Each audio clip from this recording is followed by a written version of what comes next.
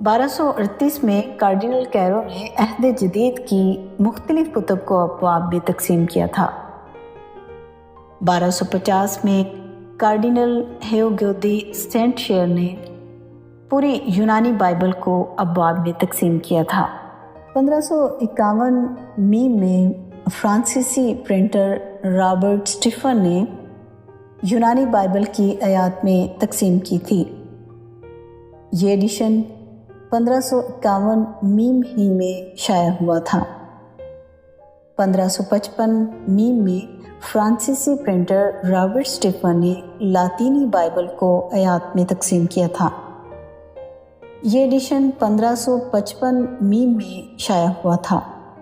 ان ایڈیشنوں میں اس نے اپنی اور پائنینوں والی آیات کی تقسیم کی تھی۔ یہی تقسیم بعد ازاں سٹینڈرڈ تقسیم قرار پائی۔ منقسم کلام مقدس۔ جب چھاپا خانہ ایجاد ہوا تو جو کتاب پہلے پہل چھاپی گئی وہ ولگیٹ بائبل یعنی لاطینی بائبل تھی۔ 1749 سے 1750 میں کتاب مقدس کے متن کو پیراگرافوں میں تقسیم کیا گیا تھا اور ہر آیت کے ساتھ گنتی لکھی گئی۔ یہ سب سے پہلے بشپ کالینر کی نظر ثانی کردہ بائبل میں کیا گیا تھا، اور پیروں ابواب آیات و ابواب کی گنتی والا یہ طریقہ سبھی کلیسیاؤں میں آج تک مروج ہے۔